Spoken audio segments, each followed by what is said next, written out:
और गाइज़ मैं आ गई हूँ अपने भोले बाबा के दर्शन करके और अपने नारायण के दर्शन करके मैं आ चुकी हूँ। और कार्तिक के महीने में ही मैंने गंगा स्नान भी कर लिया है, गंगा जी का स्नान करके आई हूँ। तो मुझे टाइम नहीं मिल रहा था वीडियो बनाने के लिए, क्योंकि मेरा ना थोड़ा सा गला ख़राब हो चुका था। तो आप सभी को दिवाली की भी शुभकामनाएं। आप सभी को happy Diwali, happy Chhath, happy भैया दूज। बहुत अच्छे से दर्शन हो गए हैं और मैं अपनी वीडियो ज़रूर डालूंगी केदारनाथ बाबा मंदिर की भी, बद्रीनाथ मंदिर की भी, और गंगा जी में भी स्नान किया कार्तिक के मंथ में, तो वो भी मैं डालूंगी। और कार्तिक के मंथ में तीर्थ जगह जाना और तीर्थ स्थान पर और स्नान करना बहुत ही शुभ माना जाता है। और मैंने हर जगह 365 यानी 365 जो बाती होती है वो दीपक मैंने जलाया है। कुछ दीपक मैं घर से लेके गई थी, मैंने आप लोगों को बताया है, और मैंने वहाँ पे जलाए तो मुझे बहुत खुशी हुई। किस्मत वाले ही लोग केदारनाथ बाबा के दर्शन कर सकते हैं, क्योंकि रास्ता बहुत टफ है, बहुत, लेकिन रास्ता बहुत ख़तरनाक है, बहुत टफ है, जाने में बहुत प्रॉब्लम होती है।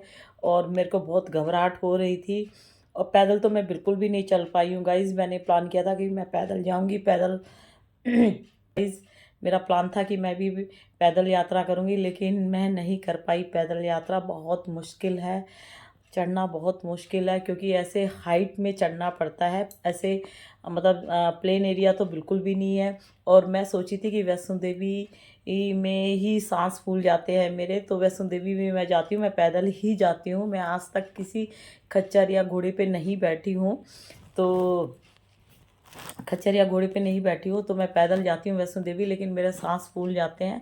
तो मैं यही सोची थी कि मैं वहाँ पे भी पैदल चल सकती हूँ, लेकिन मैं नहीं चल पाई। और वैष्णो देवी की जो चढ़ाई है वो कुछ भी नहीं है। केदारनाथ बाबा के जब आप धाम जाओगे, जब आप यात्रा करोगे, तो वैष्णो धाम की जो यात्रा है वो उनके सामने कुछ भी नहीं है।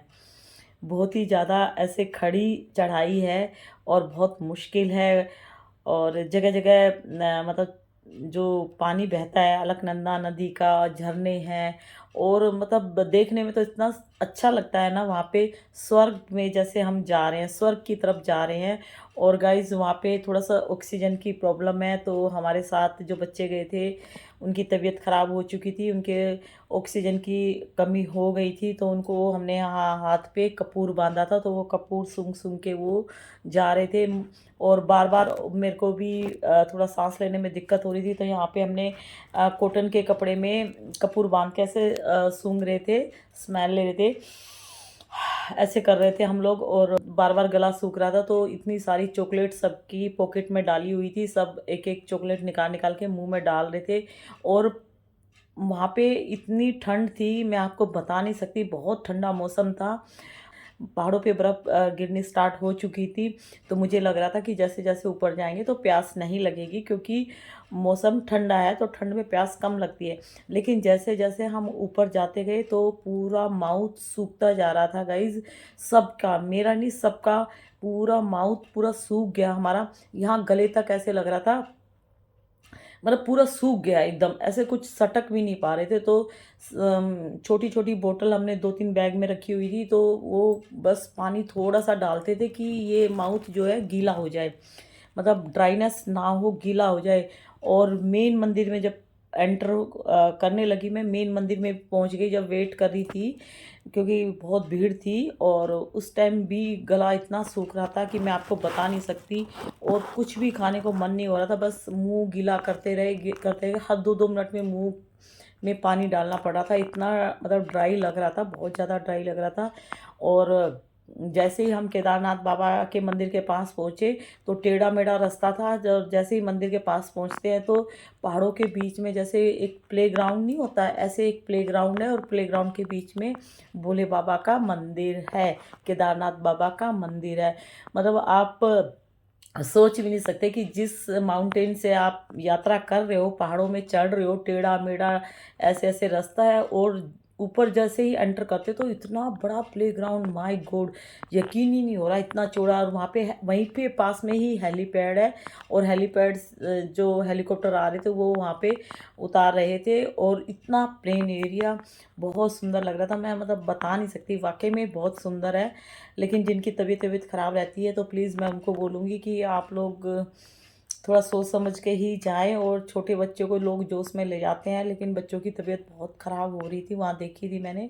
और खच्चर पे लोग जा रहे थे, लेकिन खच्चर जब चढ़ाई करता है तो खच्चर के पैर स्लिप हो जाते हैं और कितने लोग गिर जाते हैं। तो गाइस मेरा वाला जो खच्चर था उसके भी पैर स्लिप हो रहे थे। मैं भी बहुत डर रही थी कि कहीं गिर ना जाऊं, गिर ना जाऊं। और नीचे से ही ओम नमः शिवाय स्टार्ट कर दिया बोलना, और ऊपर लास्ट एंड तक मैं बोलती रही क्योंकि डर लगता है। फर्स्ट टाइम मैं खच्चर पे बैठी हूँ।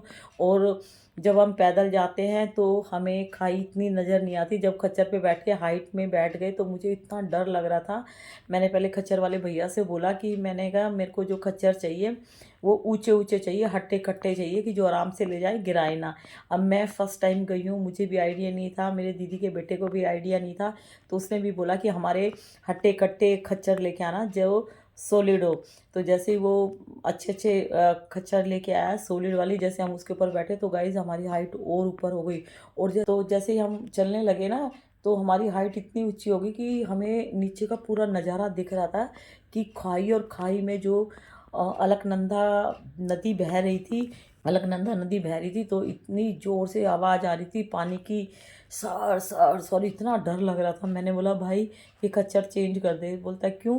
मैंने कहा ये तो बहुत ऊंचा है, कम से कम छोटा सा खच्चर ला दे और मैं उसमें जाऊंगी। मुझे ऊपर हाइट से बहुत डर लग रहा है, सब कुछ दिखाई दे रहा, मुझे घबराहट हो रही है ऐसे चलते हुए साइड में देखने से, क्योंकि साइड में खाई है। तो मैंने कहा मेरे को छोटा खच्चर चाहिए, बिल्कुल बच्चा वाला खच्चर चाहिए, जिससे कि मुझे नीचे का नज़ारा नज़र ना आए। तो उसने बोला नहीं मैडम, इतने छोटे खच्चर नहीं होते, आपको इस पे ही बैठ के जाना पड़ेगा। तो गाइज़ बस कैसे ना कैसे ओम नमः शिवाय, ओम नमः शिवाय का जाप करती रही, और बस बहुत अच्छे से मेरी यात्रा हो गई है। और बस मेरा गला वाला ख़राब हो गया था थोड़ा सा, मतलब बस और कुछ नहीं है, इसलिए मैं वीडियो नहीं डाल पा रही थी। फिर घर में भी आके थोड़ा सा काम बढ़ गया था मेरा। काम आपको पता ही है कि घर में काम कौन करेगा मेरे अलावा, तो थोड़ा सा बस इसीलिए मैं बिज़ी हो गई थी। और फिर भैया दूज भी आ गया, भैया दूज पे भी थोड़ा बिज़ी रही, भाई आया था मेरा, तो बस मैं वीडियो नहीं डाल पाई। और बहुत अच्छा लगा, बहुत ही प्यारा है उत्तराखंड, देखने लायक है, उत्तराखंड ज़रूर जाना चाहिए। गाइस फिर मिलती हूँ नई वीडियो के साथ, तो bye bye, good night, happy रहिए।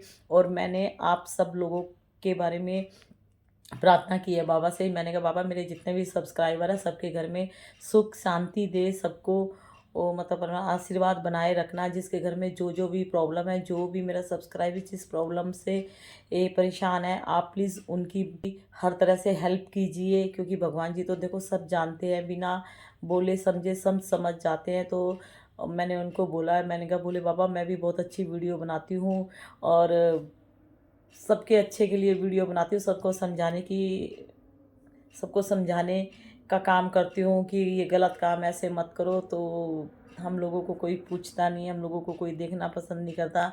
हाँ, जो गलत काम करते हैं वो चीज़ें बहुत जल्दी वायरल हो जाती है, उनको सब पसंद करते हैं। तो मैंने कहा ये भगवान जी मेरे को आगे वीडियो बनानी चाहिए, नहीं बनानी चाहिए। बस मैं भी अपने मन में ना बस वही सब सोचती रहती हूँ और भगवान जी को बोल देती हूँ। तो जैसे भी है जो भी है, तो गाइस बस अभी गला ठीक है, पहले से बहुत ठीक हो गया मेरा, तो मैं इसलिए वीडियो नहीं बना पा रही थी।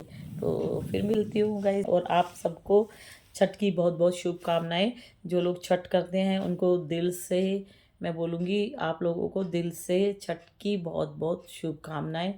और कल से छठ स्टार्ट हो जाएगा, तो अगर मैं कहीं गई तो मैं ज़रूर वीडियो डालूँगी छठ की। ठीक है गाइस, तो bye bye, good night, happy रहिए।